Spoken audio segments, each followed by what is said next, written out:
Meeting is funded in part by DeCarolis Insurance Agency at www.decarolisinsuranceagency.com and by Avidia Bank at www.avidiabank.com.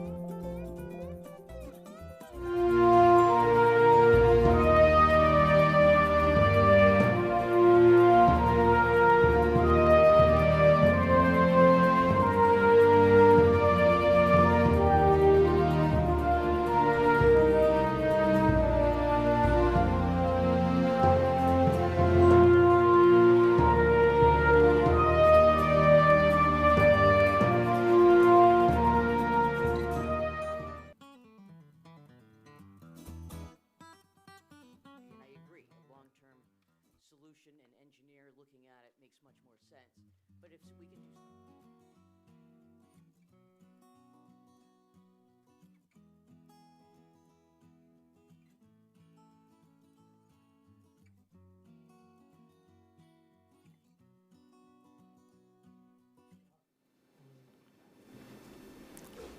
Council meeting is scheduled to begin. Did you want to? It's 6. Yeah, it's 6. Right. Our meeting starts at 7.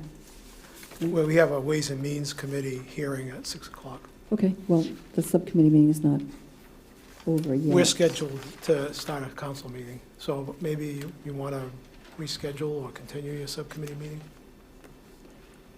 Okay, I guess we will have to do that. We will continue this. If folks in the audience who have not had an opportunity to speak, if you want to stay, you can talk on this particular petition during the public forum.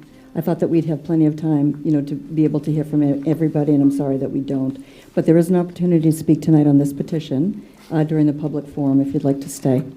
Sergeant Robershad, Mr. Pimerini, thank you very much for coming. And I'll follow up. I'll email you. And I think, just in your own thinking, if you can, address, as Pauline Cormier said, Councilor Cormier said, and, if we can have a couple of temporary things that will help, I think, in the area, the speeding sign and a couple of other, slow down signs or whatever. Those would help in the short term and anything else.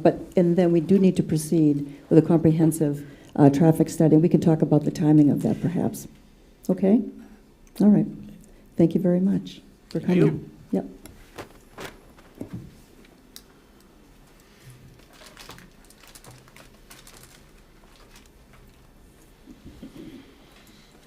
Councilor Cormier, you have a 6 o'clock interview, Ways and Means Committee.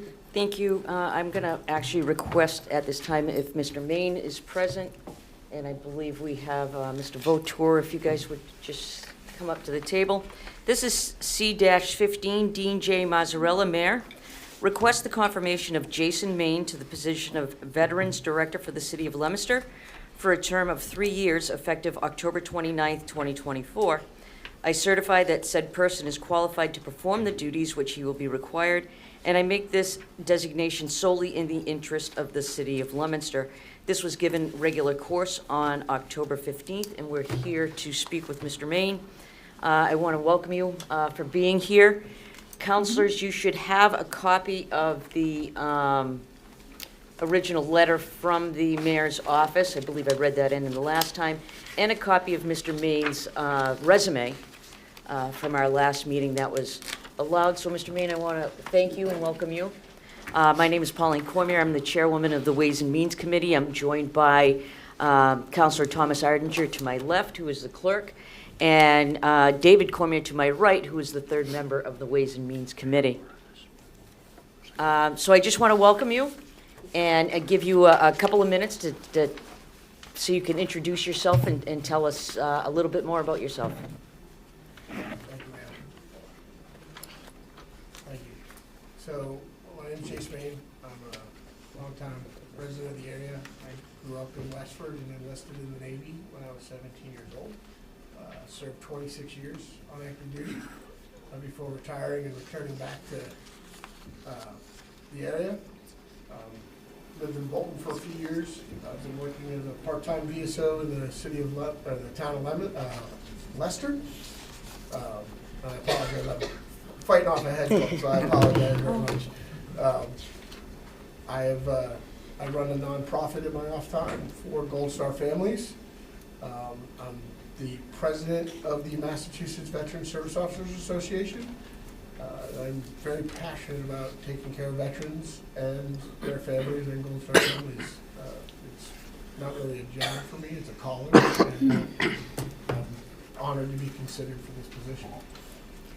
Thank you. I want to say on all our behalf, thank you for your service to our country, and thank you for our service to our veterans. And since then, I have looked over your resume, and I know you come very highly recommended by our mayor and Mr. Vautour, who's done a tremendous job with the city here. I'm going to open it up to questions. I'm first going to go to members of my committee. Councilor Ardinger.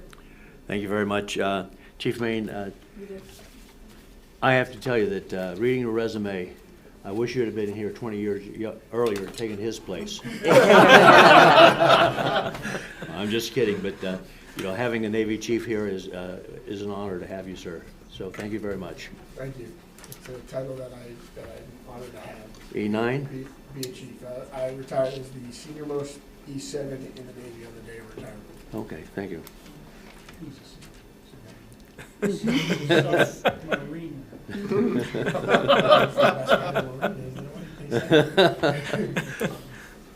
All set, Councilor Ardinger. All set. Thank you very much. Councilor David Cormier. Yeah, I would just ask, what attracted you to wanting to come to Leominster?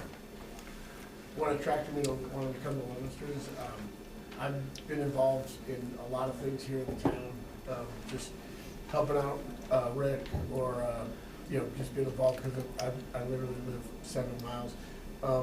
The amount of love that this city has for its veterans makes it attractive to come be the veteran service officer, because having a city that supports their veterans the way Leominster does makes that job so much easier and so much more rewarding. So that's why I came here. Good. Well, if you're appointed, you'll certainly have very big shoes to fill, so it's good to have you here, and I look forward to your confirmation. Thank you. Thank you, sir. For the record, Rick's shoe size is an 8. I'm a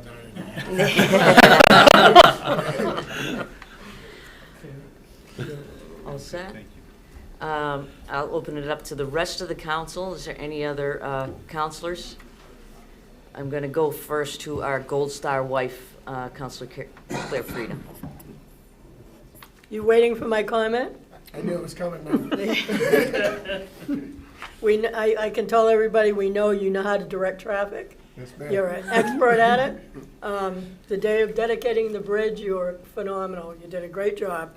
All kidding aside, in Leicester, do you do just Leicester, or do you do surrounding communities Just as well? Leicester. Just Leicester. Just Leicester? Can you talk a little bit about your Friends Never Forget organization? I would And love it's to. pretty intriguing, I think. So, it's been we were founded in 2011. The reason that it's called Friends Never Forget is I was on my 4th tour with Naval Special Warfare as a direct support tech. And my wife had called for me to come home. Her mom had been diagnosed with stage 4 cancer. And anybody that's been married for a while will know, I told my wife no. That didn't go over so well. 3 teammates came to me and said, if you had a choice, I could get on the plane and go home and take care of my family, or they could duct tape me to the wing. And I was going to go home. I begrudgingly got on that plane. 3 days after being home, those 3 gentlemen in my Humvee, in my seat, paid the ultimate sacrifice and left 5 children behind. To say I was eaten up about it is an understatement. I was at Naval Special Warfare during Lone Survivor. I knew those families as well, and I was at that memorial, so I watched those children as well stand up for their parents. So I wanted to do something. I didn't know what. I thought I'd send them to college. Then I found out there were some great organizations out there that send Gold Star children to college, and I didn't want to compete for the money, and I didn't want to take away from that mission. And I had a shipmate come to me and say, hey, I just talked to my son, and he's having a blast at summer camp. So we created a program called Operation Camp, And we take Gold Star children and we send them to summer camp. Any camp, anywhere they want to go, we pay for the camp and the travel and everything related to the camp. In 10 summers, we've sent, and 11 summers now, we've sent 104 kids to 87 different camps throughout the country. It's some work that I love to do. 94 cents of every dollar that we raise goes right back. My entire board, myself, nobody takes a paycheck. It's all about making sure that we can put some smiles on some Gold Star children's faces that have had some pretty tough times. And if I can make one child smile, then that's where we're at. So that's where the organization is at and what we do. Mr. Main, I know that you're not feeling well, but if you could just double check your microphone or lean into it a little bit there. Is that on now? There you go. Somebody pushed the button on it. That's what We're happened. gonna need you to start from the Yeah, that's fine. I'm absolutely, if you want me to start back from the beginning, I can. Thank you for that. I think it's a great thing that you did that. I think there's always a need, and need when people don't know where to go and what to do. So it's pretty important. Do you anticipate doing what Rick has been doing with abutting communities and neighboring communities as well? I believe it's just have Sterling. I would still keep Sterling, I believe. Yes. That was part of the agreement. So you, okay. You know, Leominster is not a 9-to-5 job, or a 9-to-4, or a 9-to-3. And the fact that you've done these other organizations kind of attests to the fact that you're pretty committed to veteran service. You know, when we had Rich Early here years ago, we thought when he left, we'd never be able to replace him. And somehow Rick did that. And, you know, I'm fully confident. I've spoken to the members of the search committee who were, you know, really impressed with your presentation. Said they were really very comfortable in recommending you. And you have, I see Jolene, you got Jolene up there, and, you know, Rick has taught her well, and she's gonna be your right hand for as long as you need her to be. So I'm fully confident and very happy to be supportive. Thank you. You all set, Councilor How's Free? that? Thank you. Councilor Bedanza? Yeah, welcome, Chief Maine. First of all, and foremost, thank you for your service. I was very, like all of us, I was, you know, sad to hear that Rick was retiring. Rick has been a fixture with our veterans community for quite a long time. But looking at your resume and hearing you this evening, I'm really very happy that you're coming on board. I know Rick will be there as a resource, and Leominster's Veteran Services, I think, will continue to flourish. Thank you. Thank you. Councilor Angelini? Excuse me. Thank you, Madam Chair. Mr. Maine, I know you haven't been officially confirmed yet, but I'm going to go out on a limb and say welcome aboard. Thank you both for your service, and I don't want the gentleman sitting next to you to overshadow this monumental experience, but he's been a wonderful veterans agent, and I'm inclined to ask you one very serious question. Have you ever done stand-up comedy? Because Rick has made a living out of it here in Leominster. I'm a Navy chief. I don't do stand-up comedy, but I can tell you stories that will make you laugh for days. Fair enough. All right, thank you, gentlemen. I did have an opportunity to meet Chief Maine at the Captain Reynolds Bridge dedication and afterwards. So I did note that my friend Council Adger was extremely happy to see a Navy man fill that role. So I wish you the best of luck, and welcome Leominster. Thank you, sir. Any other councilors? Councilor Shalafo-Zephyr? Yeah, thank you very much. I will also, you know, as the councilor across from me said, you know, go out on a limb and welcome you here, because most people that have met you and, you know, read about all of your qualifications are certainly, we're very happy to have you here. I will miss Mr. Votor, and he's a Marine, which is near and dear to my heart, but welcome aboard. Thank you, ma'am. Councilor Robbins? I'll just quickly add my thanks as well. from a nonprofit executive director to another. The work you do is incredibly moving, and I hope that you're able to continue that work because it's really important. So thank you for everything that you're going to do for Leominster's veterans, and Rick, thank you for everything that you've done. And I hope we don't lose the humor. Like I hope you'll make some guest appearances for us. Thank you. Councilor Frida? Unless anybody else wants to talk. I just want to make a point. We had to listen about Marines, and more Marines. I hope we don't have to listen to the Navy every time we do something, because there are other branches of the military that a lot of the people in the city have. I'm going to make you very happy. So I did 4 years of active duty in the Navy, and I got out. And I did 2 years of active duty in the Army and 2 years in the Florida National Guard, and then came back in the Navy. So That worked. and the Navy drives the Marines around a lot. So I've got three. That's right. I've got 4 branches covered because I was an Air Force dependent before that. My father was a 22-year Air Force major.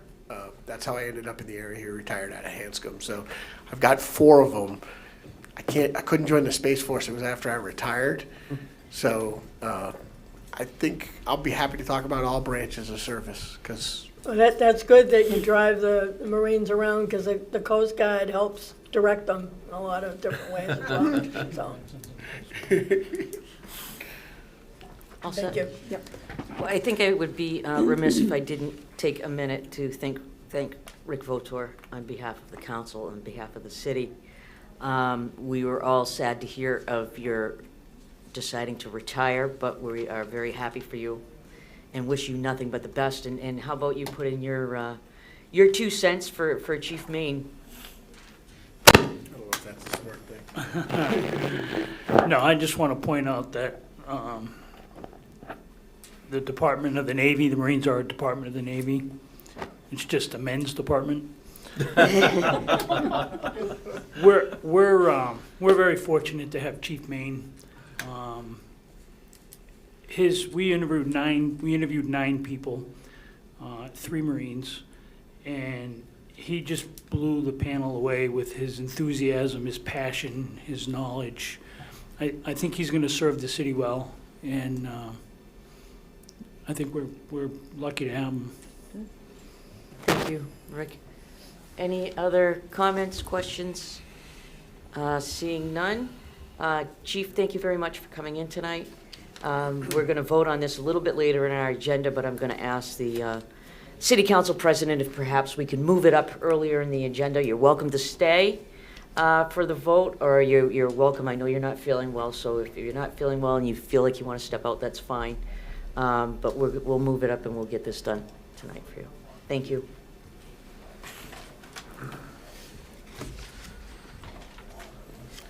Okay, thank you, Madam Chairwoman. The next matter is 12-25. It's a Legal Affairs Committee public hearing. I will just indicate on the outset, there was an error in the agenda. The 1225 was not repeated under matters before the council. Nonetheless, it is my opinion that we can vote on it this evening, even though it isn't repeated on the agenda elsewhere. It is the second time on and satisfies the requirement of the charter, and it was posted, and I believe we can legally process it. After the chairman is done with his public hearing, assuming he closes it, if somebody's interested in giving it further time, and there's a second to that motion, we will certainly entertain that, if in fact somebody's inclined to do that. Other than that, I'll give it to the chair to conduct the public hearing. Thank you, Mr. President. Good evening. This is indeed a public hearing of the Legal Affairs Committee. My name is Peter Angelini, Chairman. I'm joined by the other 2 members of Legal Affairs, Ward 1 Councilor Robert Tossi, and the 3rd member, Councilor Pauline Cormier of Ward 2. This is petition 12-25. The school committee respectfully requests, with a vote of 9-0, that the Leominster City Council consider increasing their yearly compensation to align with other school committees in Massachusetts. The committee currently receives a yearly stipend of $2,000 and would request that the amount be increased to $5,000 to take effect after the next election cycle to follow the consumer index for future increases. The compensation will be paid out of the school department budget. I also received a letter dated September 20th, 2024. At the September 16, 2024 school committee meeting, the committee respectfully requested with a vote of 9-0 that the Leominster City Council consider increasing their yearly compensation to align with other school committees in Massachusetts. The committee currently receives a yearly stipend of $2,000 and would request that that amount be increased to $5,000 to take effect after the next election cycle and to follow the consumer index for future increases. The compensation will be paid out of the school department budget. Respectfully, Chris Silverman, School Committee Secretary.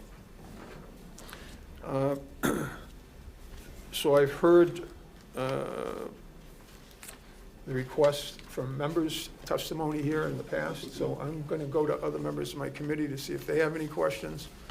Councilor Tossi? I'm all set, thanks. Councilor Pauline Cormier? I have no questions, no. Any other members of the council have any questions or comments on petition 12-25? Seeing none?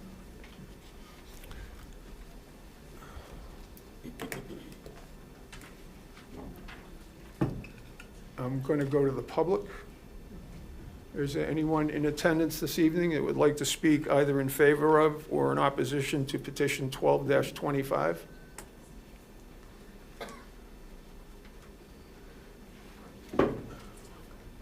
For the second? Okay, so let's go. Please state your name and address for the record. My name is Donna Danino. I live at 161 Old Tavern Road in Leominster. Councilor Angelini, Tossies, and Cormier, and the rest of the members. Oh, it's not? I think it is. I'm just not maybe close enough. I think it's on. Yeah. I'm here this evening once again to express my opinion regarding the increase in the stipends for the school committee. Earlier, at an earlier meeting, September 9th, Councilor Frieda was kind enough to read into the record my position statement. In that statement, I reviewed the work that the school committee had done during the 12 years that I served, 2002 through 2015. We performed all the duties: policy, finance, appointment and evaluation of the superintendent, collective bargaining, evaluation of the district performance, and all the other duties of a school committee at a very high level. And it was only during the last 2 years of my service that we received a compensation of $2,000. All the years prior to that in the history of Leominster, there's been no paid compensation for school committee. In September, I spoke against the increase of $2,000 to $10,000, and tonight I speak in opposition to the increase to $5,000. It's based on my opinion that I have a firm belief that the work of the school committee is really so valuable that you can't really put a price on it. To be entrusted by the citizens with the education of the children is a special privilege, and it's a public service that should be its own reward. The goal here should be to encourage high-caliber school committee candidates that believe in public education and will do the work as such. But I also believe that the school committee members are entitled to be reimbursed for expenses that they may incur in their duties. I believe that the $2,000 probably covers that for most members, but it has been 10 years since the $2,000 was instituted, and perhaps it is time for a slight increase to maybe $2,500 or $3,000. Thank you very much. Thank you, Mrs. Danino.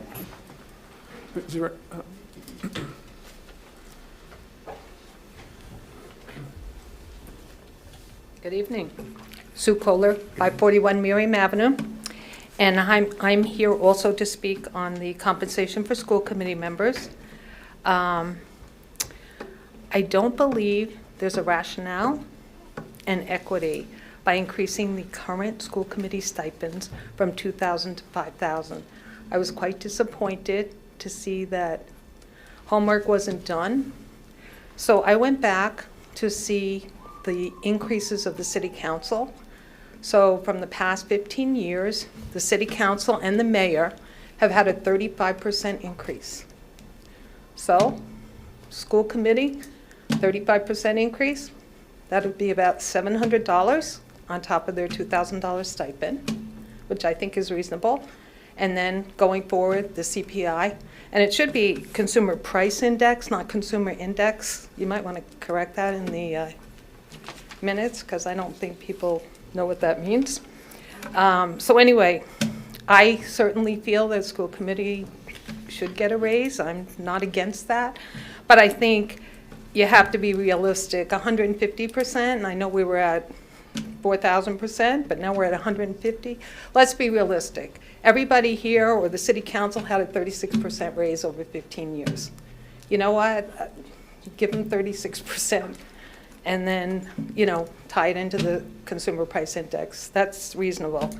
So that's my position, and I do hope you think about it. And I guess the other concern is the COVID money has dried up.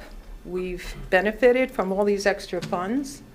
And when you sit at the table and look at the budget and decide that you're not going to have funds for an ABA tutor or, you know, $24,000 would supply half of a position for an ABA tutor or something. So I think it directly does impact the classrooms as well. So I would just urge everybody to consider that.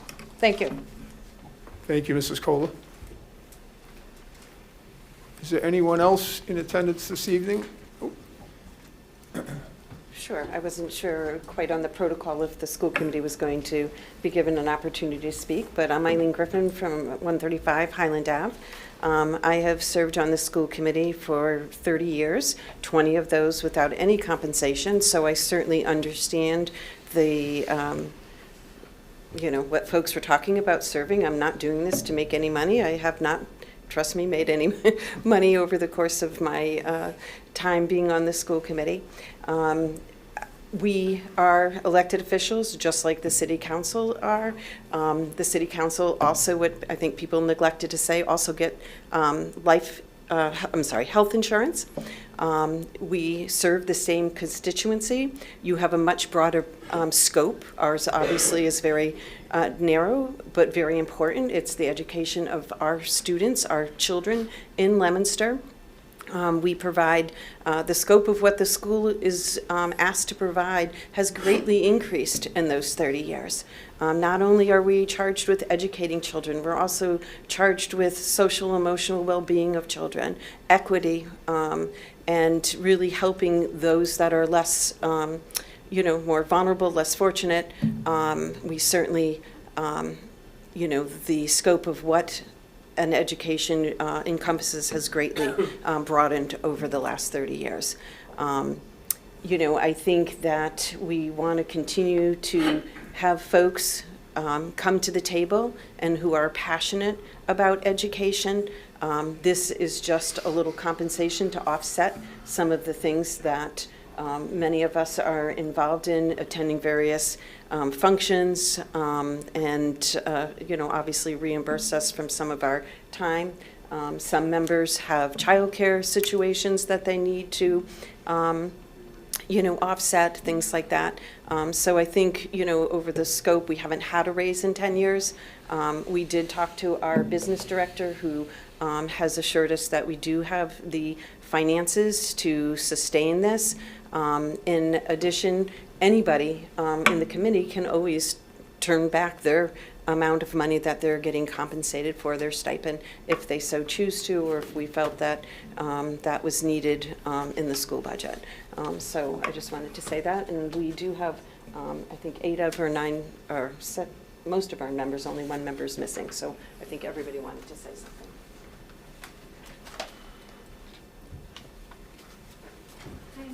Melissa Bible, 178 Fifth Street, and school committee member. And again, there aren't too many times that you get all 7 out of 9 school committee members that agree on this. So let's appreciate that moment for what it is. I can share the article with you, but I wanted to quote from Commonwealth Beacon magazine from 2021. Opportunities to serve in an essential education policy-making role should be open to all, including those for whom even a relatively small stipend may make a difference. For instance, individuals with limited income, single parents, young adults just gaining financial independence, those with non-traditional work hours, and parents caring for special needs children, young children, or elders may find it easier to run for our office with some level of monetary support. Even for the individuals with moderate incomes or those who do not have significant caregiving needs in their family, a stipend might make it more likely for them to commit the time needed for a role. In pre-pandemic levels, one of us who served 2 terms on school committee estimated about 10 to 20 hours a week, 20 plus during negotiating contracts. I think as we all see the news in the media, we see communities that are arguing over contracts and negotiations. Our members have done a really good job of tying up all of the contracts and negotiations without the negative issues that are being brought into the news. And that's because of the dedication of the 9 of us who have worked together despite really diverse opinions. If we're going to talk about equity, we want it to be an equitable committee that reflects the diversity that Leominster has, socioeconomic, racial, all of the wonderful things that makes Leominster Leominster currently. And that means making equity in school committee available to everyone.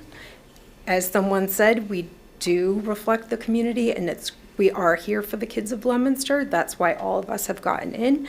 You also were elected to give your time to the community of Leominster, including children, and no one's asking you to do it for $2,000. I think asking us, we asked for 10 was reasonable and could be given comps. We have comps available for you that we've shared previously. We've cut that request in half. We're asking again for that 5,000. Since November of last year, we've asked for a discussion about what you feel is equitable to us, and there's been no discussion. So if you feel that there's a number that is appropriate, please let us know. But at the same time, $5,000 for 20 to 30 hours a week at times is more than reasonable and equitable. Thank you.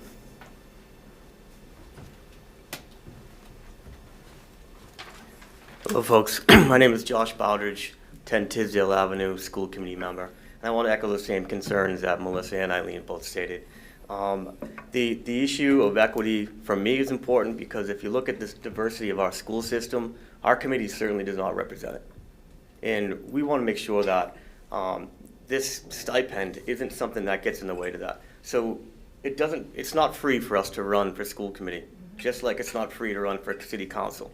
And if anyone wanted to pull our Office of Campaign Finance reports, you'd find that many of us pay for our own way. We don't raise any money.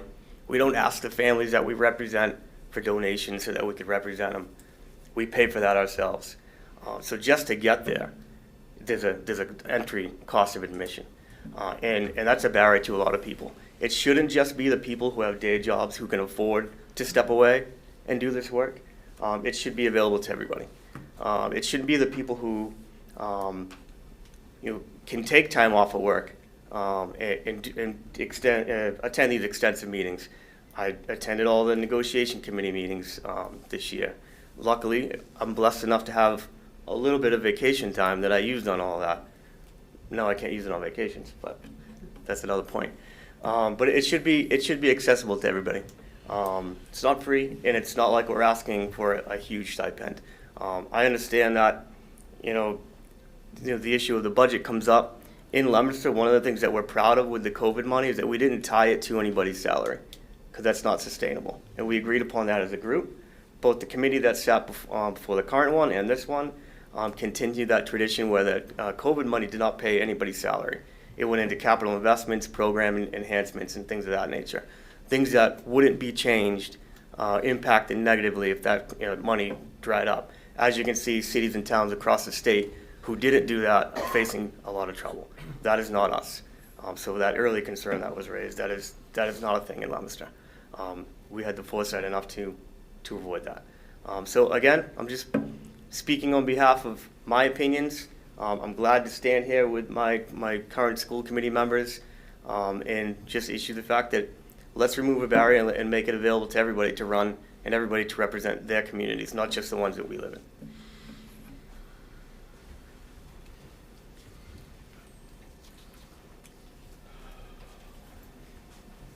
I'm sorry, I'm in sweatpants. I know this is bad. Greg Thomas, 310 Leggett Hill Road. I'm in sweatpants because I just came from Carter because I coach a girls soccer team in addition to school committee. I personally, I'm in a place where I don't need the extra funding. I would give it back if we needed it in a blink of an eye. But I see people on the school committee who need the money. And I see that they don't ask for anything in return. They're at all the games, all the events, raffles, this, I see it happening. And not once are they complaining. This is the first time we've brought this to the committee in a very long time. And I listened to the previous city council meeting on this topic, and I gotta say I was pretty disappointed by some of the conversations and the candor that was going on, and how we are viewed as a public servant to this community by the city council, some members of the city. So that's kind of my stance. I would love to see the opportunity for more people to run, and I would love to see the opportunity for us to take care of some of the people on the school committee that need the money. So thank you.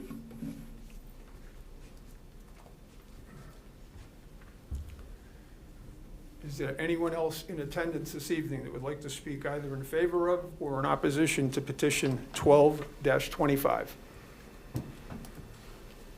For the second time, I see Mr. Wool.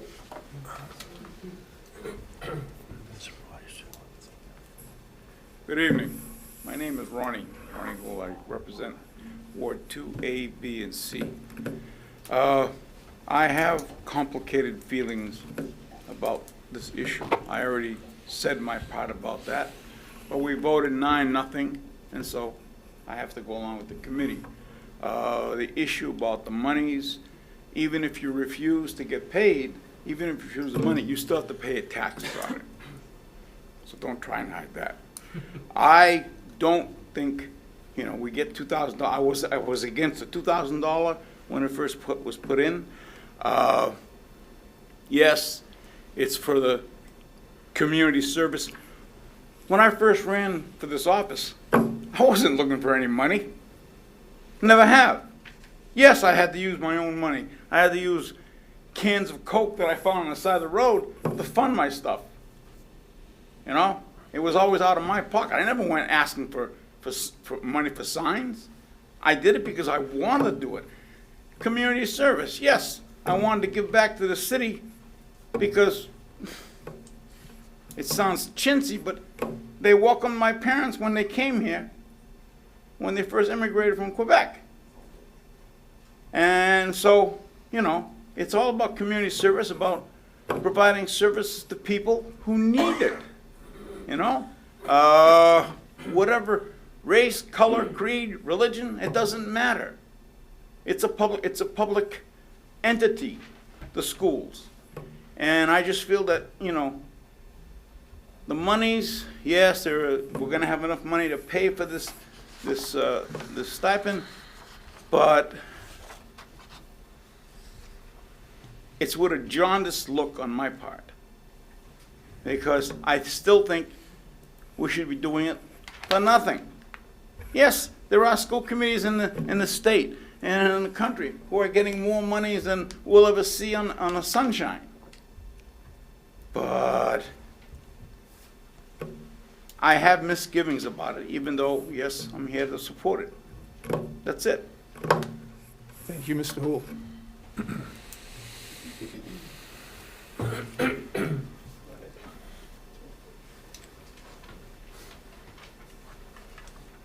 if I can reach this thing, okay? How's that? Hi, I'm Sandy Cucciara. I'm the new kid on the block. I got elected in last November, and I'm very happy to serve on this committee and serve my community. I want to add that I'm a retired 40-year veteran of the school district. So again, dovetailing with what Ron said, and also in terms of some of the other comments, I have some concerns because I feel that, again, I didn't even realize that there was a stipend attached. I don't think $5,000 is unreasonable. I see I'm in a position right now where I'm comfortable, I'm okay.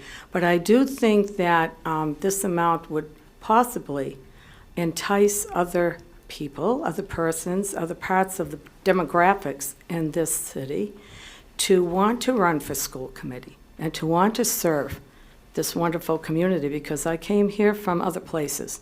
And the 40 years I've been here, even though I know I don't look it, it's been a wonderful experience. And it's a wonderful city, it's a wonderful school district, and I have sat back this year, I've done a lot of listening, and I've watched my colleagues with whom I've become acquainted spend a lot of time and exercise a lot of passion in terms of what they're doing in these positions.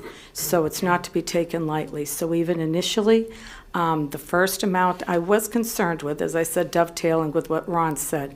However, as time has gone on and this amount has been tweaked, I believe that it's more than fair in terms of even looking at the school budget, because if you multiply that amount by the numbers on the school committee, I think it's fair to the committee itself. And I do not feel that it's a detriment to the students, because if we look at what is available in terms of salaries, I don't care if it's paraprofessionals or the teachers involved or even the administration, I do think that this is a very fair and reasonable request for that increase. Thank you. Thank you. And let me go to the audience one more time. Is there anyone in attendance this evening that would like to speak in favor of or in opposition to petition 12-25? For the second time, is there anyone in attendance that would like to speak either in favor of or in opposition to petition 12-25? And for the third and final time, is there anyone in attendance this evening that would like to speak either in favor of or in opposition to petition 1225? Seeing none, Mr. Chairman, I'm going to declare this public hearing closed. Thank you, Mr. Chairman. We'll move on now to Public Safety Committee, specifically 11-25. Is Councilor Shalfo-Zephyr ready to begin her hearing? I am. 1125, Claire Frieda, Councilor at Large, request on behalf of Paul and Lisa Gove of Gove Farm. Establish a 25 or 30 mile an hour speed zone on Mechanic Street from the bridge at Johnny Rowe Park to the Lancaster Town Line. Speed to be determined by the Leominster Traffic Department within the Police Department. So this is a continuation of a prior public hearing on October 15th. We had a Public Safety and Traffic Subcommittee earlier this evening. Everybody was here for that. So with this, I can go to the council, but I'd really rather go to the public. Does anybody on the council want to weigh in? I mean, we all had our chance during the subcommittee meeting. Okay. So if there's anybody from the public who would like to either speak in favor of an opposition to petition 1125, you can come up to the microphone. Please give us your name and address. Thank you. John Gove, 925 Mechanic Street. I want to thank everyone who was involved in getting the speed sign up. There's been a very noticeable difference, especially, the first day it was up, I'd look out of the driveway and you just see blue lights flashing at the top of the sign every time someone was coming up. But I haven't startled anyone recently crossing the street. So that means people's eyes have, looked at the sign and then looked at the road. And that's where you want people's eyes to be when they're driving. So, the flashing interactive sign, I think, has made a really big difference. It's tough to tell between the flashing sign and the thickly settled sign which one is making the difference, but I think that the interaction, it does come with an extra cost, but it has definitely made people think and look. And those are the, two qualifications for being a good driver is thinking and looking. So I think it's a step in the right direction, and it's definitely made a difference so far. Thank you. Good. Good. Is there anybody else in the audience who would like to speak either in favor or in opposition to 1125?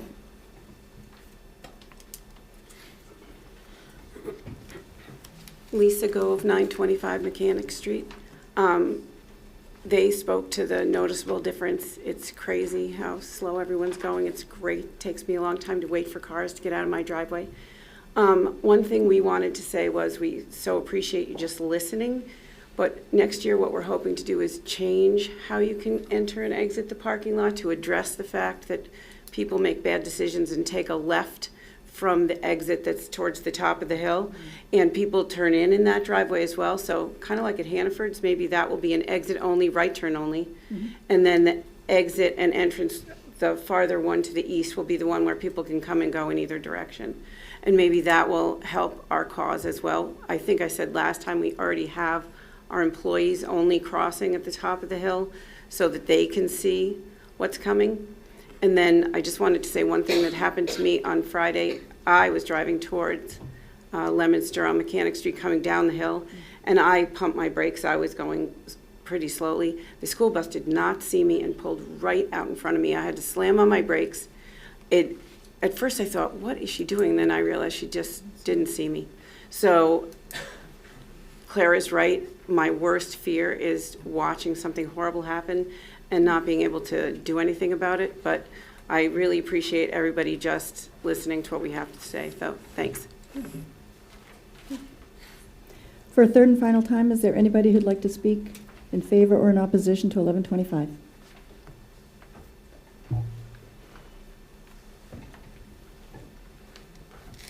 Paul Gove, 925 Mechanic Street, Leominster.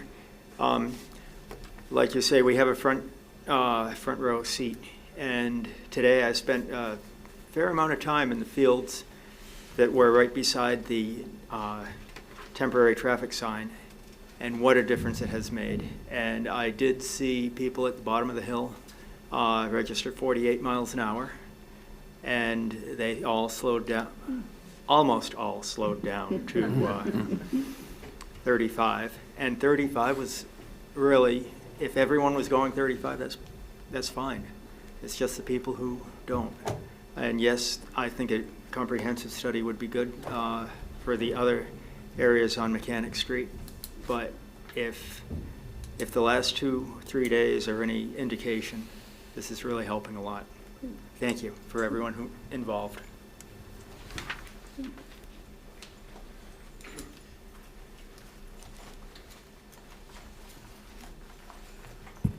Laura Mouse, 24 White Pond Road.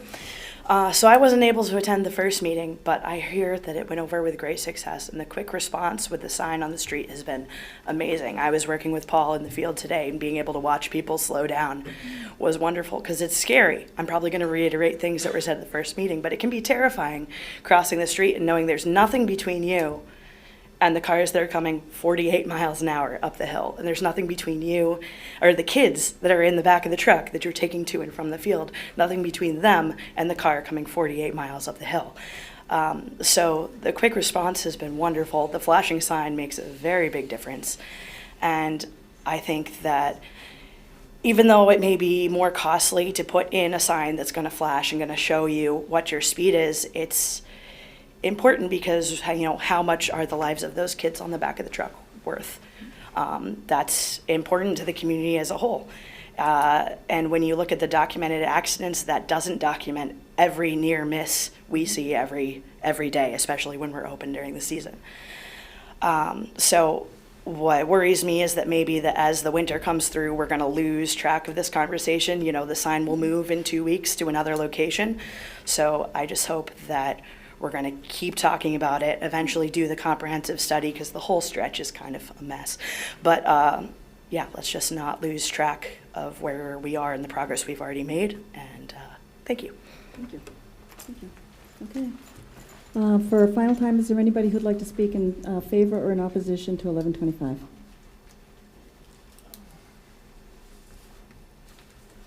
Good evening, council members. Chris Macedo, 955 Mechanic Street.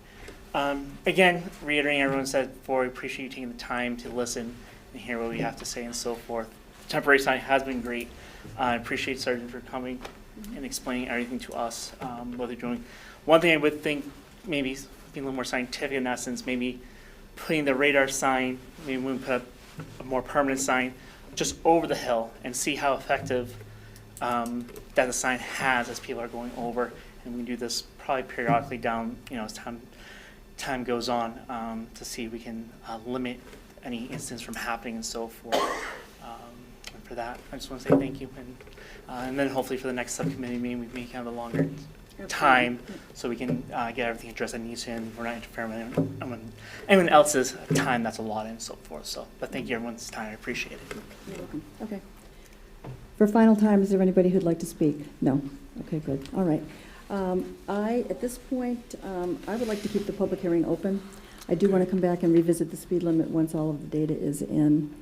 So I would like to keep the public hearing open. Is there a particular amount of time you want me to allot for that, Counselor? I'd say 2 weeks. I'd say. No, I mean in terms of the time. In terms of the time? Your continued public hearing.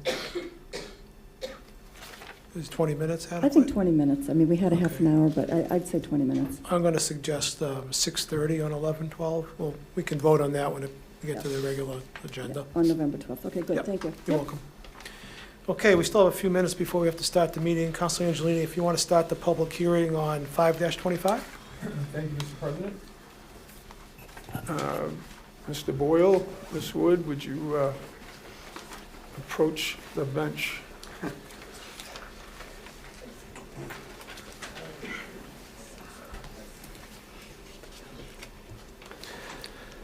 Good evening, councilors. It's good to be back before you tonight to continue our work to... Would you do me a favor, Mr. Boyle? Please introduce yourself. Yes. Good evening, councilors. I'm Joseph Boyle from the Montezut Regional Planning Commission. I'm Elizabeth Wood, Planning and Development Director. And I'm pleased to be back before you tonight to continue our work to promote housing opportunities in Leominster by promoting small-scale incremental development in the neighborhoods. Before I let you go too far, Mr. Boyle, I have to interrupt you. I'm going to read this letter into the record, the October 23rd letter, and then I want to go back to the discussion that we had at our last meeting about the amendments and how they may make this petition something that needs to be resubmitted and reworked because we're outside the parameters of the legal notice that we originally posted. Yes. So before getting into that, let me just read the letter that I have on hand that I received from a planning director, Elizabeth Wood. Dated October 23rd, 2004. Attention City Council. On 10/21/24, the planning board voted 6-0 to recommend City Council petition 5-25, the City Council for a zoning amendment pertaining to dimensional requirements in the RB and RC zones. You will note there are some amendments to the previous draft.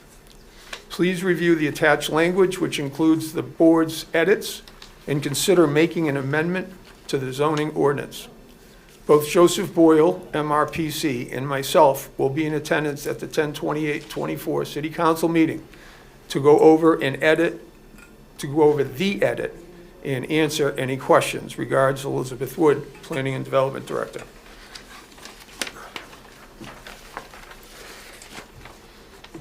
And of course, it has the amendments. Proposed Leominster zoning amendment for residents B and C districts.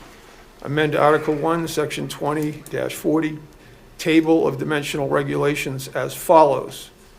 Reduce the minimum lot area for by right multifamily in the RB district from 8,500 square feet per unit to 7,000 square feet per unit. Reduce the minimum lot area for special permit multifamily in the RB district from 5,000 square feet per unit to 4,000 square feet per unit. Reduce the minimum lot frontage for by right multifamily in RB district to 100 feet. And reduce the minimum lot frontage for special permit multifamily in the RB district to 80 feet. So that it appears as follows, and of course you provide the amended table that would appear in the zoning book. And lastly, amend Article 1, Section 22-40, Table of Dimensional Regulations as follows. Reduce the minimum lot area for multifamily in the RC district from 5,000 non-wetland per square foot per unit to 4,000 non-wetland square feet per unit. Thank you. You may proceed. So at the previous meeting, there was feedback from the council about scaling back the amendment, which was originally altering the form of the table, getting rid of a lot of categories here and coming up with single standard lot sizes numbers. And the feedback was that the council would be more comfortable keeping the format as it is and reducing the square footage per unit numbers that were in those cells. So that was the amendment. I submitted a version of that amendment to the planning board. And apprised them of I did apprise them of the comments that these changes were significant enough that they might be outside the scope of the advertisement. At that meeting, the planning board, considering your comments and also their further consideration of the proposal, wanted to make a change. Initially, what I had gone to them with was only in the RB district, changing the square footage per unit numbers for the by right multifamily and the special permit multifamily. And there was we were keeping and it still had a uniform 50-foot lot frontage for everything. They were more comfortable going back to having a higher lot frontage for multifamily than for the other uses there. Your current table has those at 120 feet for by right multifamily and 80 feet for and 100 feet for special permit multifamily. And they wanted to bump those down from 120 to 100 for by right and from 100 to 80 for special permit. And so even if the board were to, even if the council here were to make the decision that indeed these changes are significant to be significant enough to be outside the scope, you had not seen that change before. This was an opportunity to solicit your feedback, your level of comfort on that. And so that should the decision be made, this is going to go forward with a new petition, I'd be able to write one which is more tailored toward the feedback that I received. Well, just from a procedural standpoint, this is such a wholly different proposal that we can't move forward by amending this. So we're going to have to withdraw the prior one. Obviously, this is, from my personal perspective, which means nothing, it's a step in the right direction, I think, but we can't discuss something or negotiate something in the abstract without a petition in front of us. So I think what you need to do is send us another petition. Okay. If anybody, okay, that is how to move forward.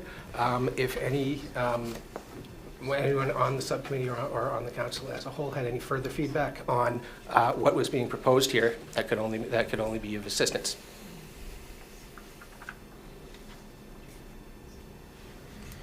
Check with the public. Yeah, let me go to the public. Well, let me go to my members of my committee first. Councilor Tarsi, do you have any questions or comments?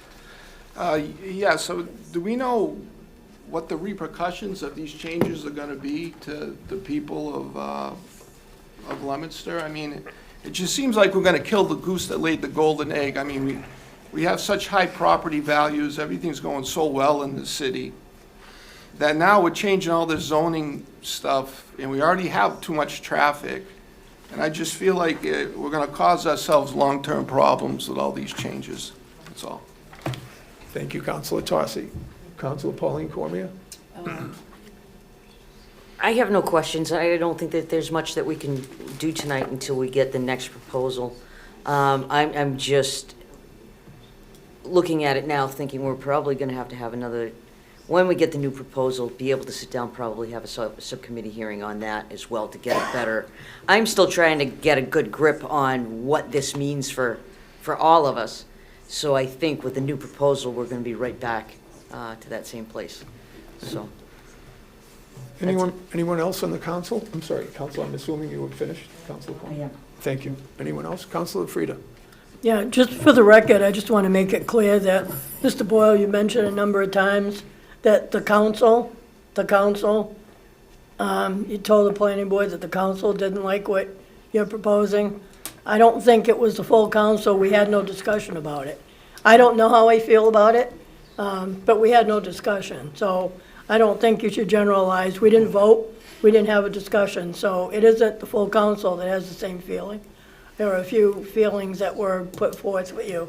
So you went back and did what you had to do. But I just want it clear that I don't have an opinion yet. And I didn't have an opinion then. So it wasn't the council. Okay. All set, Councilor? Thank you.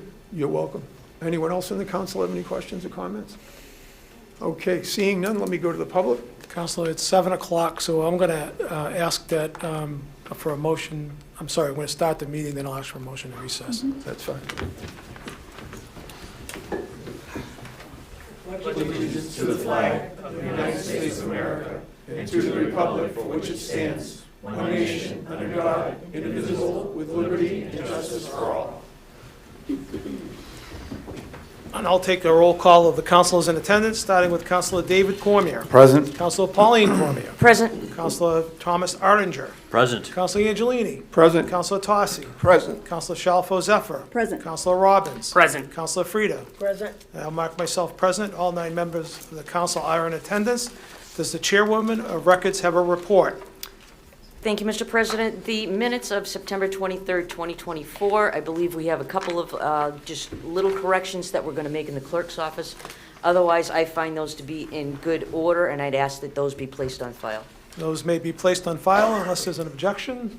Seeing none, that will be done. I now ask for a motion to recess. Councilor David Cormier, second Councilor Shalfo Zephyr. All those in favor recognize the usual manner.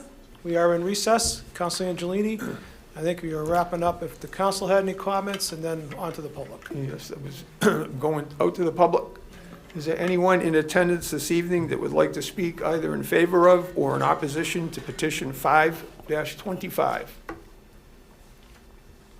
For the second time, is there anyone in attendance this evening that would like to speak either in favor of or in opposition to petition 5-25? And for the third and final time, is there anyone in attendance this evening that would like to speak in favor of or in opposition to petition 5-25? Seeing none, Mr. President, I'm going to declare this public hearing closed. Very well. The last public hearing is actually scheduled for November 12th. That's on 14-25. We'll take that up. Hey, Councilor Artinger, I take it you saw the materials that came back.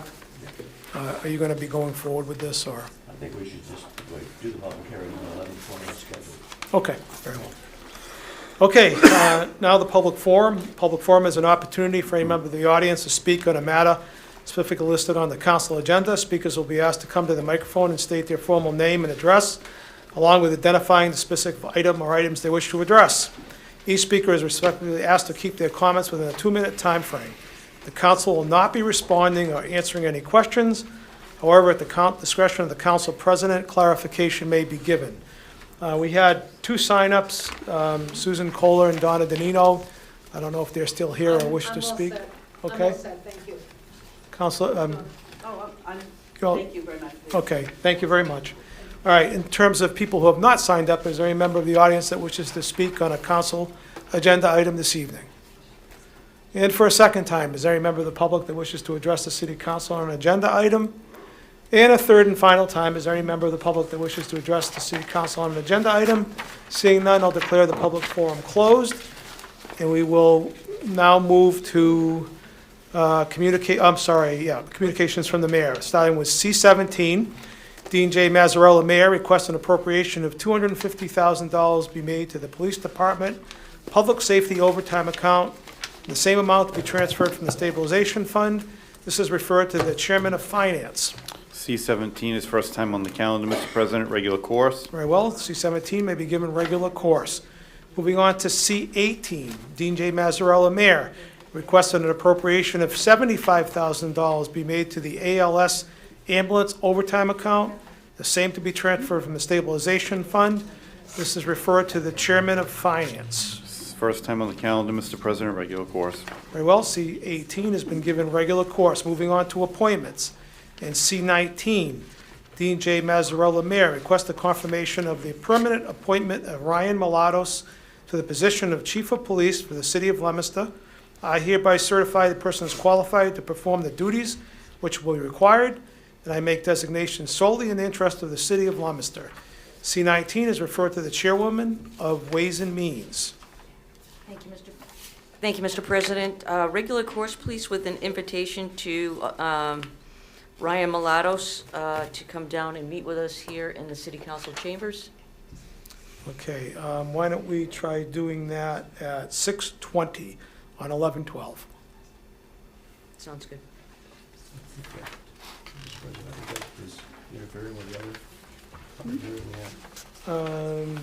Actually,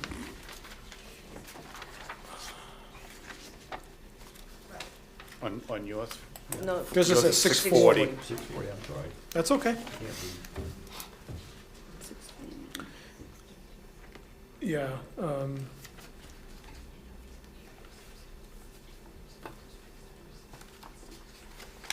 We'll monkey those around in a minute. All right, petitions, first time on the agenda. 15-25, Elizabeth Wood, on behalf of the Planning Board, request to amend the zoning ordinance pertaining to MU2 zoning. 15-25 is referred to the Chairman of Legal Affairs. Thank you, Mr. President. This is first time on the agenda. I would ask for regular course, please. And we obviously need to establish a public hearing. Well, we're going to refer it to the Planning Board. Correct. And I don't think they'll be back to us by November 12th, that's for sure.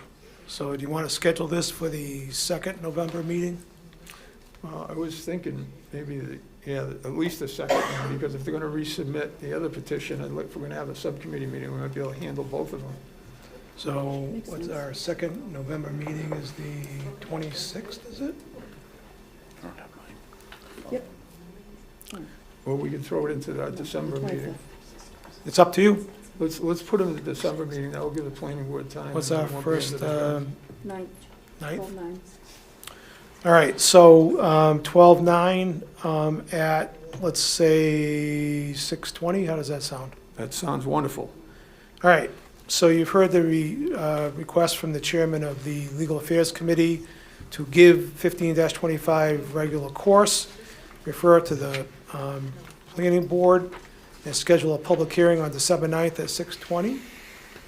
Any discussion? Otherwise, all in favor, please recognize usual manner. Okay, that's duly established. Moving on to matters before the city council and the financial report. Thank you, Mr. President. We began the fiscal year on July 1, 2024. The City of Leominster Stabilization Fund had $22,927,553.81. We earned interest in the amount of $102,275.69. To date, we have spent $183,050.45, and that leaves a balance of $22,846,779.05. The Capital Stabilization Fund began and still has a balance of $2,193,191.62. And the Opioid Stabilization Fund began with a $518,703.20. We got some proceeds from the state in the amount of $172,743.90, which leaves us a balance now of $691,447.10. And that is the financial report. Any questions on the financial report? Councilor Frida? Do we know why we have so much money in the opioid account? Shouldn't we be spending that? That was the purpose? I can ask the mayor what his intents are. I know that, if I'm not mistaken, we bought a vehicle, I think for Gamma, out of there last year, which I saw in traffic actually the other day. I don't know what his intent is, but I can certainly ask him. I think we should, because I think the immediacy of getting that money was to deal with the opioid issue. Right. And I think we ought to be looking to spend it in the places that would help. Yeah, I agree. I'll ask him if he has any Well, any the second intent. round will be coming, I would think, be coming soon. I'm not sure when we Right. get it, but that's over 7 or 9 years, whatever. Right, okay. I can certainly inquire with him. Thank you. You're welcome. All set, Counselor? Anybody else? All right, I think we'll move C15 to the front of the calendar now. Thank you, Like to Mr. proceed? President. C-15, this was Dean J. Mazzarella, Mayor, requests the confirmation of Jason Main to the position of Veterans Director for the City of Leominster for a term of 3 years effective October 29th, 2024. We all had the opportunity to interview and speak with Chief Main tonight. He comes very highly recommended. He has a stellar resume. I think he's going to be a great asset to the city and to all our veterans and their families. So it would be my position, Mr. President, to appoint Chief Main to the position. I'd ask you to check with members of my committee. Counselor Arnder? I certainly agree. And Counselor Cormier? I absolutely agree. You've heard the unanimous recommendation of the Ways and Means Committee to confirm the appointment of Chief Main. Is there any further discussion? Counselor Frida? It's not really a discussion. It's, an observation and just people that I've spoken with. Resumes, we've seen a lot of them down here. I have in my 30-some-odd years. But along with that, in the position for Veteran Service Director, I know firsthand what needs to be done or what lost area you're in when there's a widow involved, and when there's help that's needed. Compassion has got to be the top of the list. Passion, and I think you've displayed it from what everybody has said. So I think that's just as important as the resume that this gentleman has built. And I certainly am looking forward to really good responses to the people in need in our community. So I support this wholeheartedly. Thank you, Counselor. Any other discussion? Okay, seeing none, this will be by roll call vote, starting with Counselor David Cormier. Yay. Counselor Pauline Cormier. Yay. Counselor Arndinger. Yay. Counselor Angelini. Yay. Counselor Tossi. Yay. Counselor Shalfo Zephyr. Yay. Counselor Robbins. Yay. Counselor Frida. Yay. I shall be recorded as yay. The appointment is confirmed by unanimous vote of 9-0. Congratulations.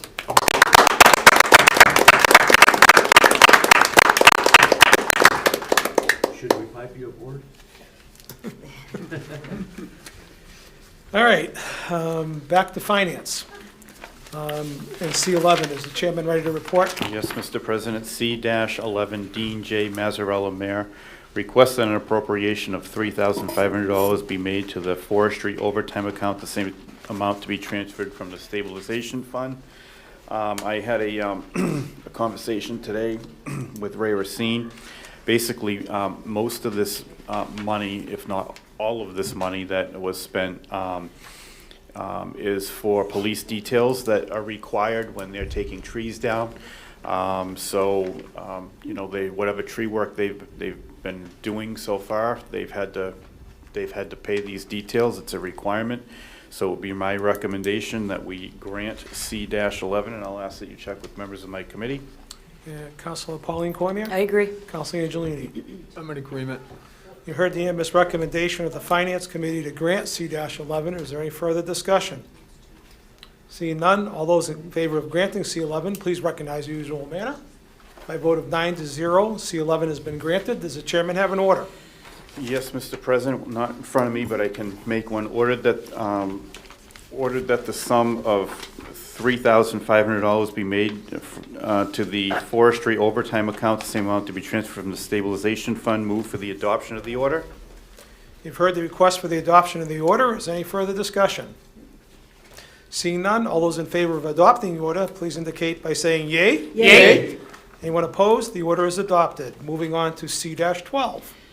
Mr. President, I need to abstain from C-12 and C-14 respectively. I'm the chairman of the Cemetery Commission, and I'm the treasurer of the Disability Commission. So if there's no objection, I can handle C-13, and then I'll give those two to the clerk of finance. That'd be fine. Okay, so we're going to move on to C-13, Dean J. Mazzarella. Mayor requests that the appropriation of $175,000 be made to the road resurfacing account, the same amount to be transferred from the stabilization fund. Once again, I did discuss this with Mr. Racine today, the director of the DPW, and what he indicated to me is that this is for continued upgrades and maintenance to roads, and that this amount is the amount that exceeded the state Chapter 90 allocation when the bids were finalized on all the roads that they had planned to take care of, which, by the way, he indicated to me won't be happening now till the spring. They feel they get a better result when they do the roads in the warmer weather. So they want to move forward with what they've planned, and like I said, the bids were a little higher, so they're going to take this money from stabilization and get done what they want to get done, and it'd be my recommendation that we grant C-13. I'll ask that you check with members of my committee. Councilor Cormier? I agree. Councilor Angelini? Yes, I agree as well. You've heard the unanimous recommendation of the Finance Committee to grant C-13. Is there any further discussion? Seeing none, all those in favor of granting C-13, please recognize in the usual manner.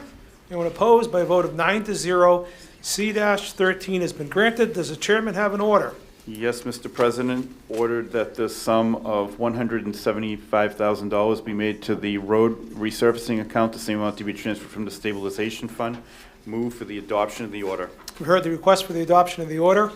Is there any further discussion? Seeing none, all those in favor of adopting the order, please indicate by saying yea. Yea. Anyone opposed? The order is adopted by a vote of 9-0. And we now will turn over C-12 to the clerk of the Finance Committee. Thank you, Mr. President. C-12, Dean J. Mazzarella, Mayor, requests that an appropriation of $21,250 be made to the Cemetery Capital Building Rehab account, the same to be transferred from the Cemetery Perpetual Care account. In speaking with our Chair of Finance, this is to repair the garage over at Evergreen Cemetery. They need a new roof. The one there was leaking. They have a tarp over it now. This particular garage is where they store all their vehicles and their equipment. So it sounds like it's necessary and to get it up there and repaired as soon as possible. It'd be my position to grant C-12, and I'd ask you to check with the third member of the committee, Councilor Angelini. Councilor Angelini? I've witnessed the condition of this building up close, and so I would be in agreement. Okay. You've heard the unanimous recommendation of the Finance Committee to grant C-12.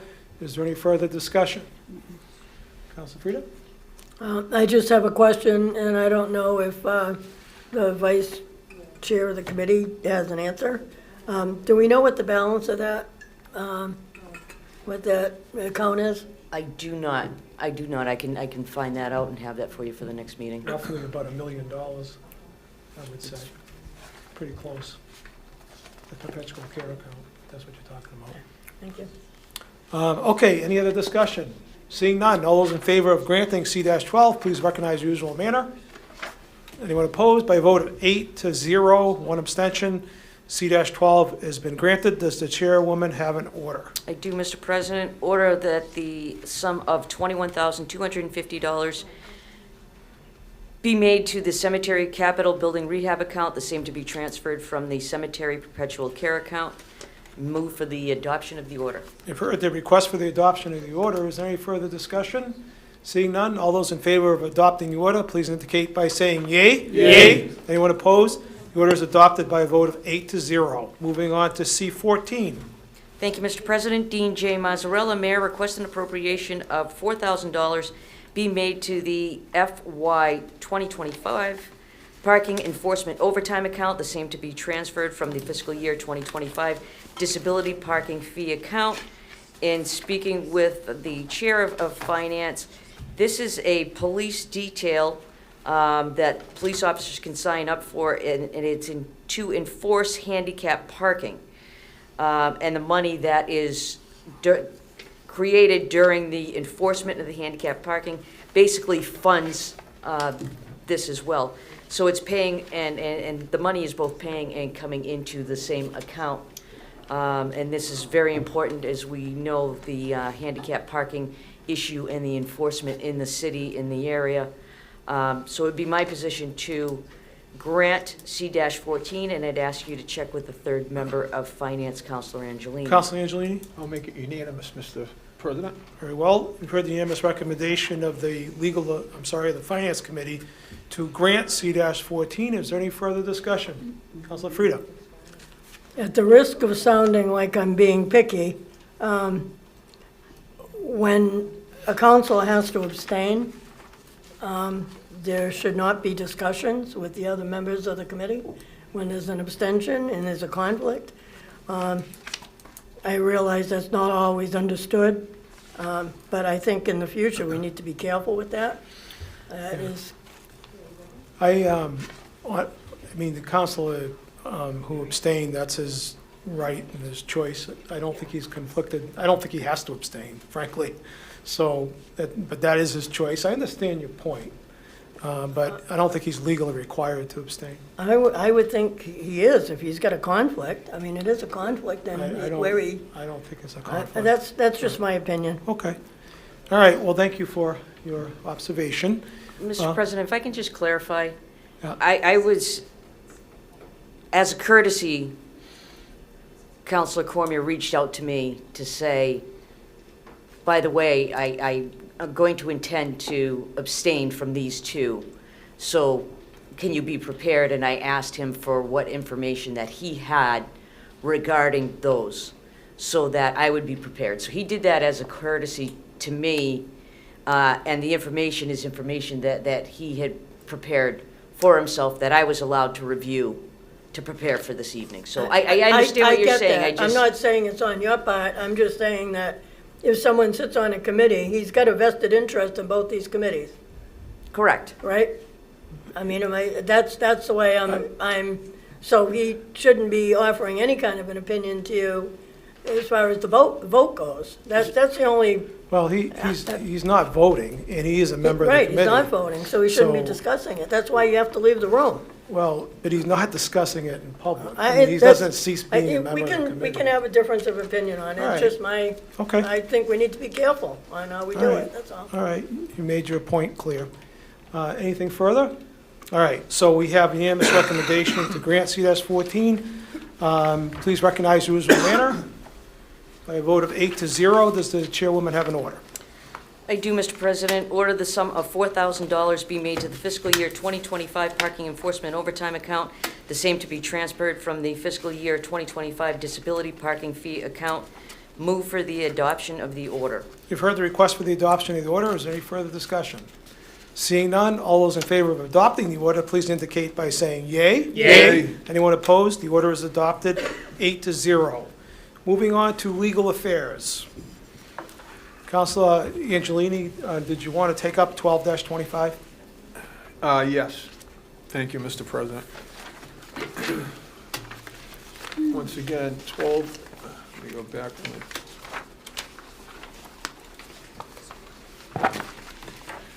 12-25 would be the school committee respectfully request with a vote of 9-0 that the Leominster City Council consider increasing their yearly compensation to align with other school committees in Massachusetts. The committee currently receives a yearly stipend of $2,000 and would request that amount be increased to $5,000 to take effect after the next election cycle to follow the consumer index for future increases. The compensation will be paid out of the school department budget. Mr. President, as you are aware, we held a public hearing earlier this evening. We heard testimony from members of the school committee, as well as former members of the school committee and others. It's my opinion, the first time this was before us, that And I was concerned that we had a budget where the mayor had asked department heads to cut their expense side by 4%. Since then, I think the situation in the state has become even more alarming. I had House leadership from Beacon Hill recently stating that they're looking at massive cuts in the next fiscal budget. So that usually means aid to cities and towns is impacted in some fashion. Now, I know it's difficult. Everyone thinks that they deserve a raise. And I'm not saying these folks don't, but I think we're going to find ourselves in contentious hearings again come next budget cycle. And I don't want parents accusing me of being loose with the purse strings. And I think this money should, as much of it as possible, should stay in the classroom as the budgetary issues become more troubling by the day. So it would be my recommendation, Mr. President, to deny 12-25, and I would ask you to poll members of my committee. Very well. Councilor Tossi? Am I correct in saying it's either $5,000 or? That's what's before us. Yep. Okay. Thank you.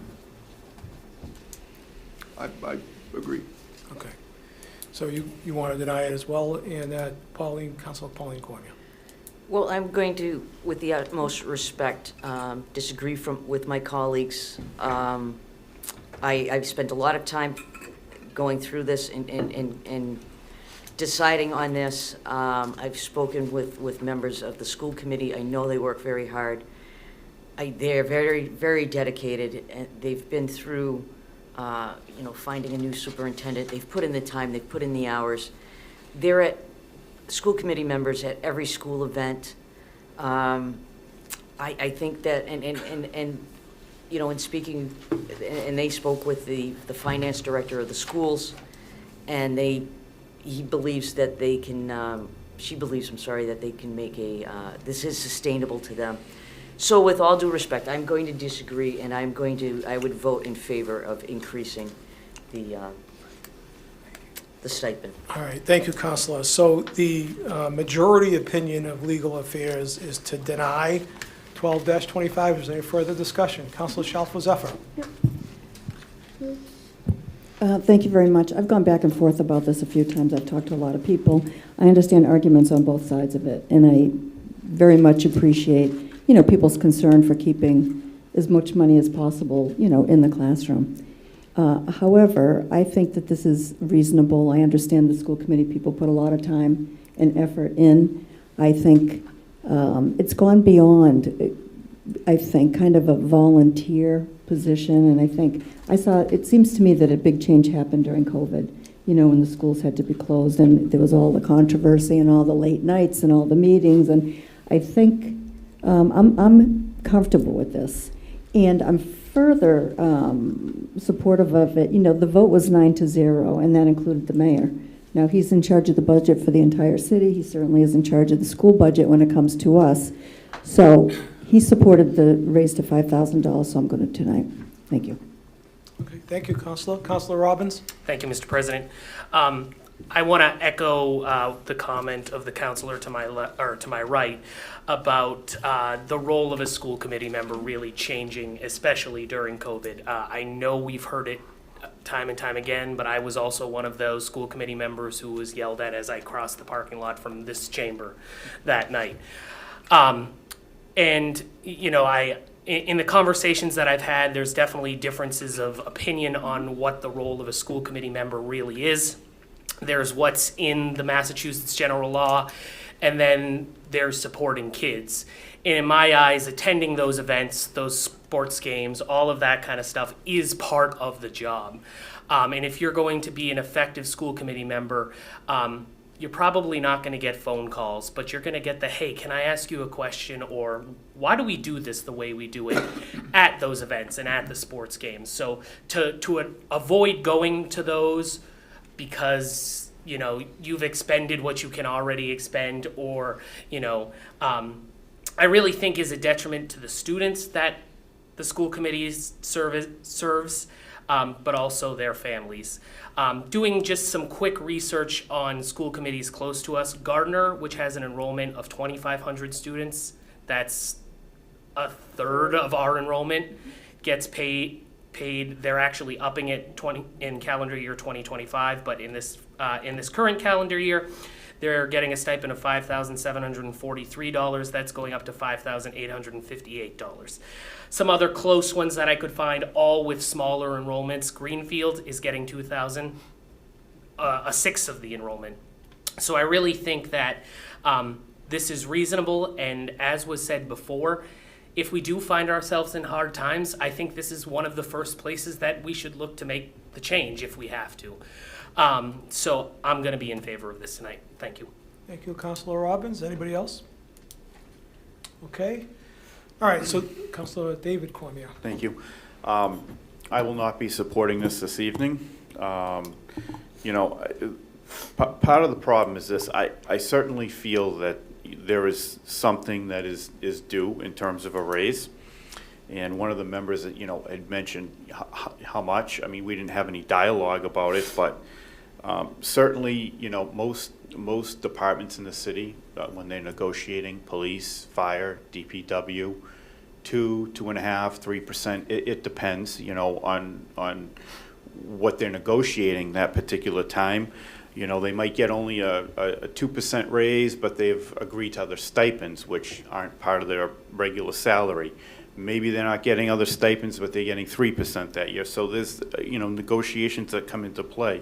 Also, the other elected officials in the city, including us and the mayor, no one has gotten 150% raise. That's the issue here. So when you have, you know, other departments that, you know, come to us and ask why they're not getting 150% raise, we have to give some kind of an explanation. We're just throwing all kinds of numbers around. So if you're going to give an explanation as to why you're giving a raise, well, yeah, I can certainly explain to the public that we're giving, as one of the former school committee members mentioned, a 36% raise. I can explain that to the public, okay?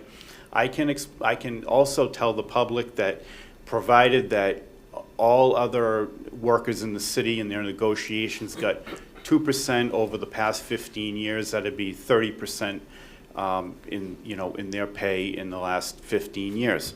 So you got to give some kind of an explanation. I have no explanation for a 150% raise.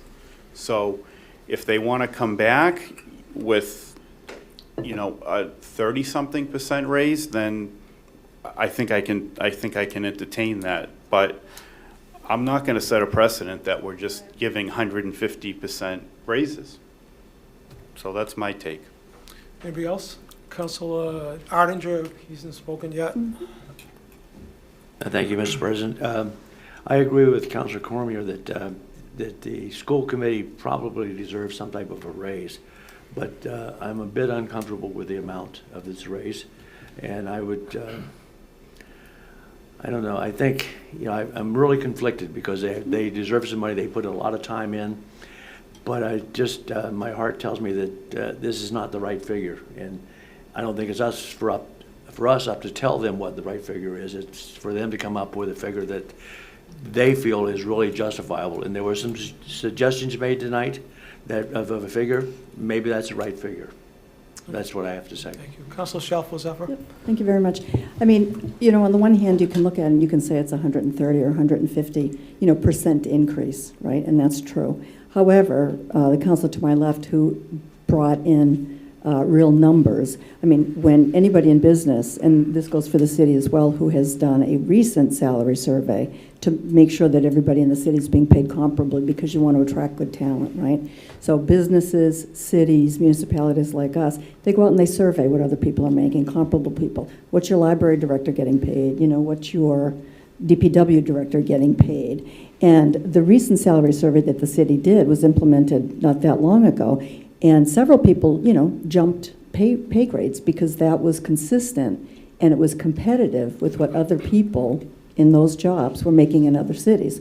So the council to my left, Councilor Robbins, just brought up a couple of, you know, Gardner, and I can't remember the other towns, but, Gardner, again, has 20% or 30% of the students that we have, and they're getting, almost close to $6,000. So I understand that, the school committee, it's a big jump, but I think the original stipend was paid 10 years ago of $2,000. Nothing has happened in that time. So I think it's a big jump when you look at it and think about it in terms of percentage.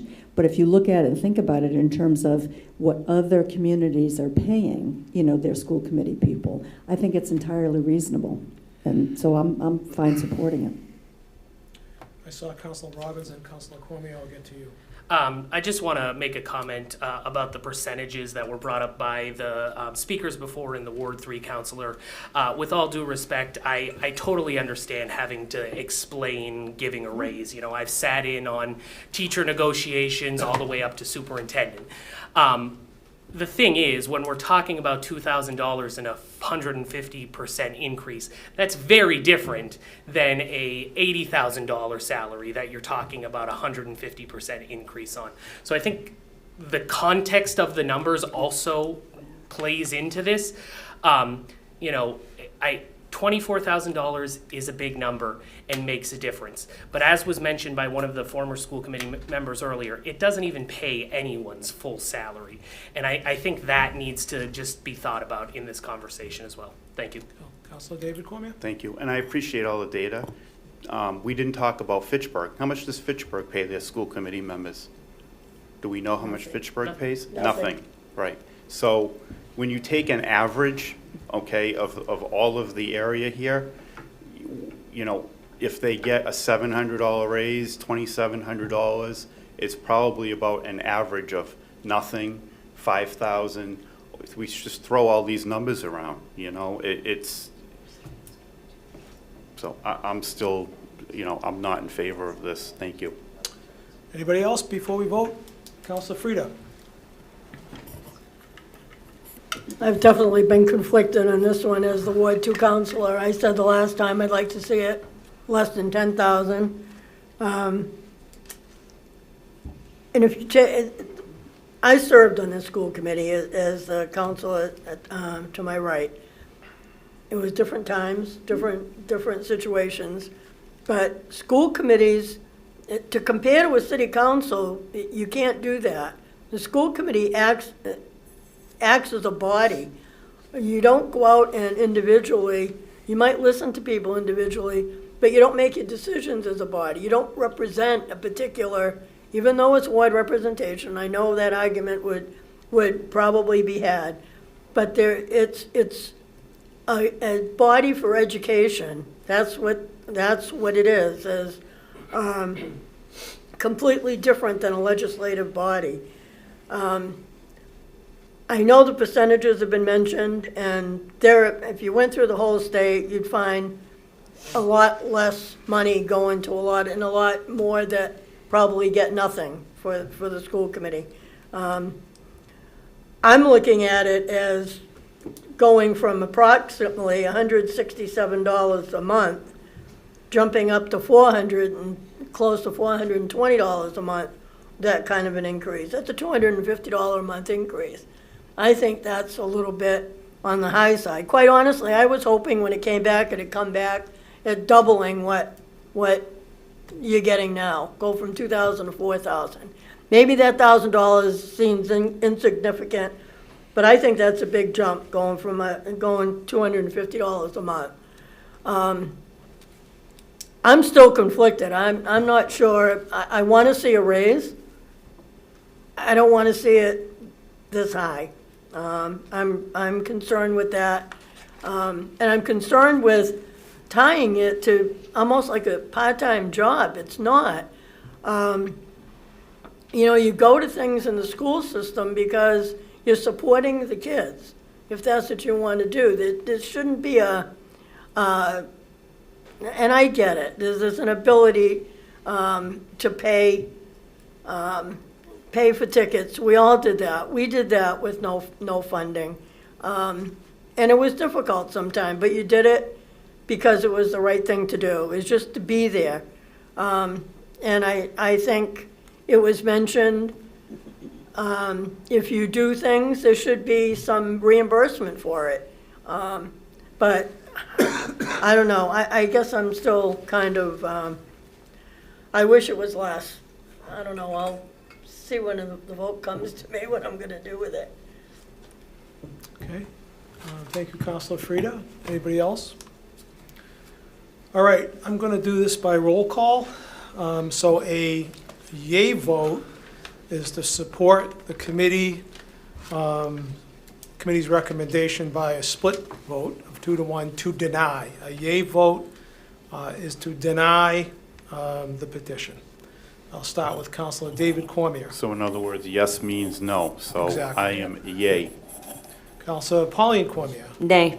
Councilor Arndinger. Yay. Councilor Angelini. Yay. Councilor Tossi. Yay. Councilor Shalfo Zephyr. Nay. Councilor Robbins. Nay. Councilor Frida. Nay. And I'll be recorded as yay, so the petition fails by a vote of 5-4.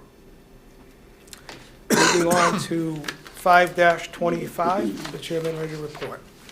Yes, Mr. President, thank you. 5-25, Elizabeth Wood, on behalf of the Planning Board, requests that the City Council amend the zoning ordinance pertaining to dimensional requirements for Residence B and Residence C districts. Excuse me. Mr. President, as you know, we conducted a continued public hearing this evening where the Planning Board and Mr. Boyle, the representative from the Montezuma Regional Planning Commission, presented us with some amendments to the original petition. The chair believes that those are materially different than the original filing, so it'd be my recommendation that this petition be given leave to withdraw without prejudice, and I would ask you to poll members of my committee. Councilor Tossi. I agree. Councilor Pauline Cormier. I agree. You've heard the unanimous recommendation of the Legal Affairs Committee to give 5-25 leave to withdraw without prejudice. Is there any discussion? Seeing none.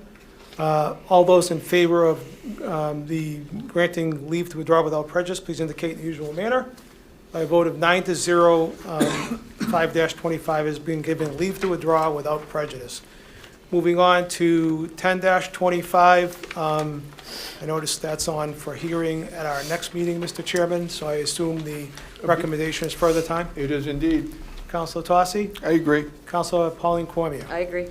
I've heard the recommendation of the Legal Affairs Committee to grant 10-25 further time. Is there any discussion? Seeing none, all those in favor of further time, please indicate in the usual manner.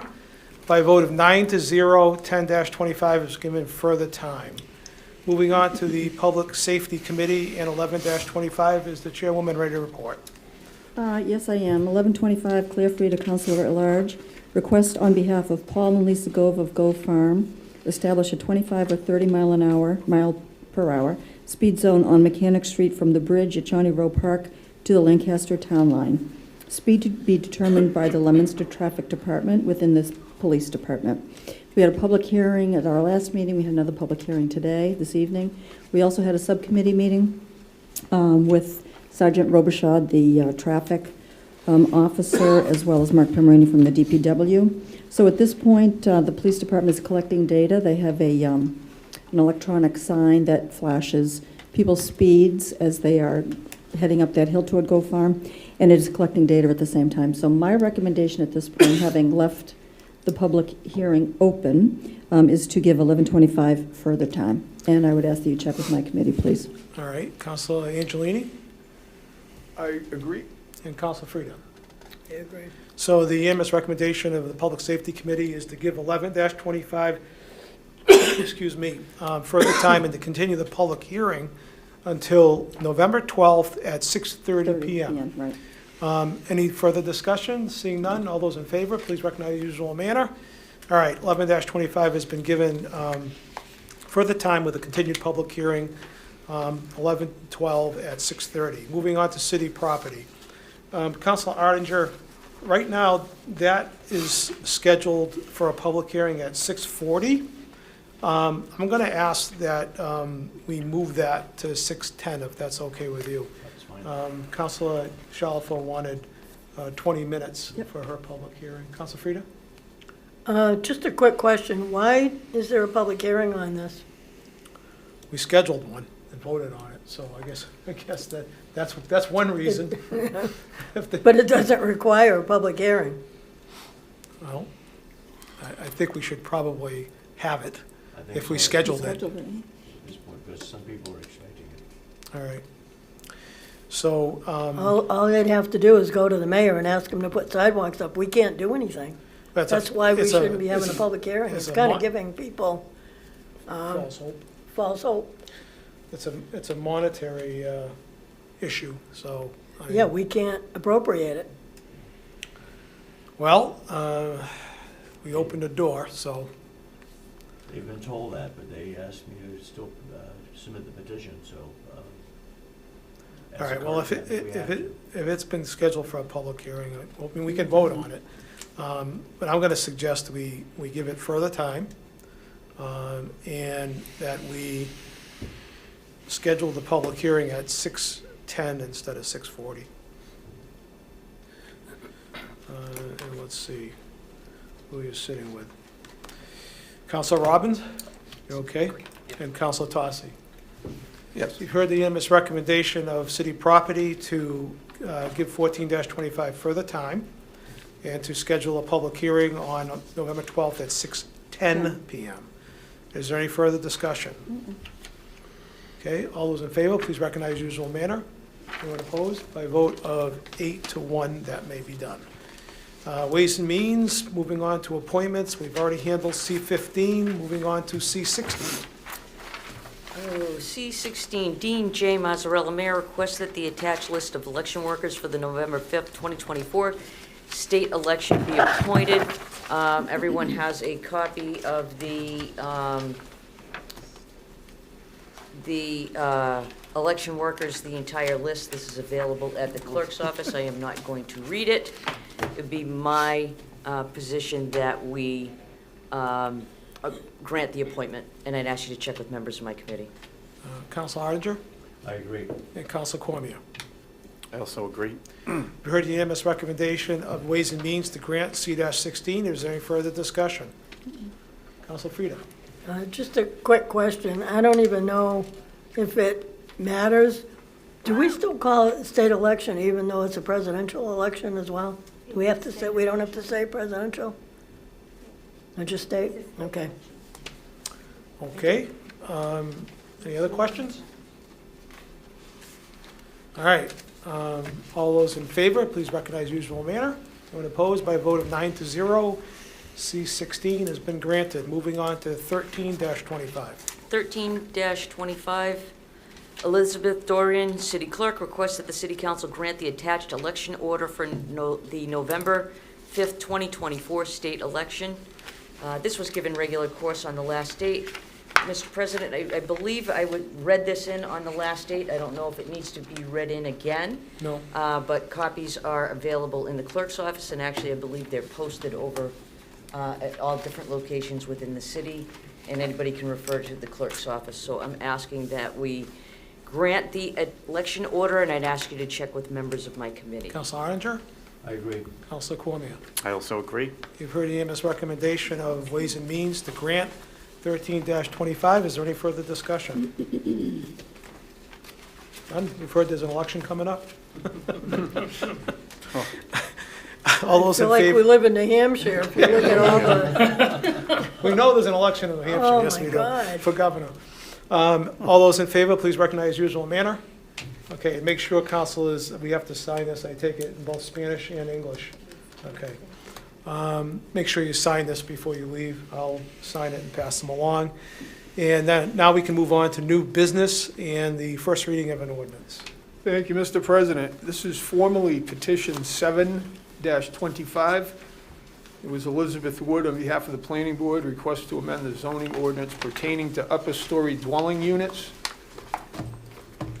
And again, this is the first reading of the ordinance. In the year 2024, an ordinance be it ordained by the City Council of the City of Leominster as follows.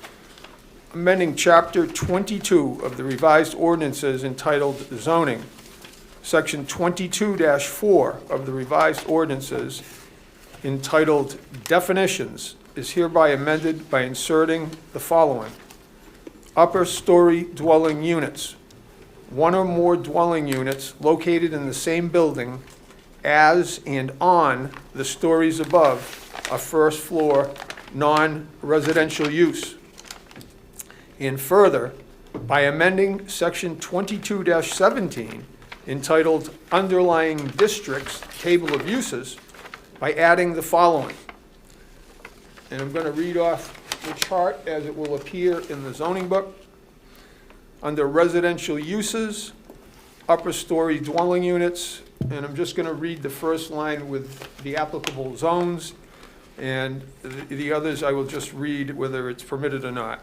So upper story dwelling units, residence, rural residential, no. Residence A, no. Residence B, no.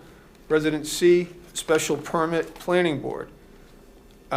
B, business A, yes. BB, yes. C, no. I, industrial, no. MU1, no. MU2, special permit, planning board. Upper story dwelling units, 5 or more units. No in the R, no in the RA, no in the RB, no in the RC. Special permit in BA, special permit BB, no in C, no in industrial, no in MU1, special permit planning board MU2, and S special permit in the village district. And further by amending section 22-18 entitled Overlay Districts Table of Uses by adding the following. Residential uses, upper story dwelling units, 1 to 4 units. DO-SPA, special permit. MSOU, UCOU, HCOU, upper story dwelling units, 5 or more units. DO is special permit. Planning board, MSO is U, UCO is U, and HCO is U. And again, this will be available at the clerk's office if anyone would like to give it further examination. Having said that, Mr. President, it would be my recommendation that we adopt the first reading of this ordinance, and I would ask you to poll members of my committee. Councilor Tossi? I agree. Councilor Pauline Cormier? I agree. You've heard, well, this will be, any discussion? This will be by roll call. Councilor David Cormier? Yay. Councilor Pauline Cormier? Yay. Councilor Arndinger? Yay. Councilor Angelini? Yay. Councilor Tossi? Yay. Councilor Shalfo Zephyr? Yay. Councilor Robbins? Yay. Councilor Frida? Yay. And I'll be recorded as yay. So the first reading of the ordinance is adopted by unanimous vote of 9-0. Is there any additional new business? How about old business? Community calendar? Mr. President? Yes. May I? Sure. I'm not sure if it's actually community calendar, but I just wanted to say that I had the opportunity to come in for early voting, and I've had the opportunity to be by the clerk's office a couple of times in the past couple of weeks. And I just want to send a shout out and a thank you to all the poll workers. They're great, they're fantastic, they're doing a great job. And to all the workers in the clerk's office. They were hustling, and they are hustling, and they're getting here early, they're staying late every single night. So I just wanted to say thank you to all of them, the poll workers and all the people in the clerk's office. Thank you very much, Councilor. Gratitude is always nice. All right, unless there's anything else. Veterans Day. Oh, yes, Veterans yep, Day. yep. November 11th. Starting on the Common, right, at, 10:30, I think. I think it's early. 10:30 on Monuments. Okay, you were correct. All right. And our meeting follows on Tuesday because of that, so. All right, I'll entertain a motion to adjourn. Council Shalfo Zephyr, Council Angelini, second. All in favor? We're adjourned. Yay. Thank you very much for all your efforts.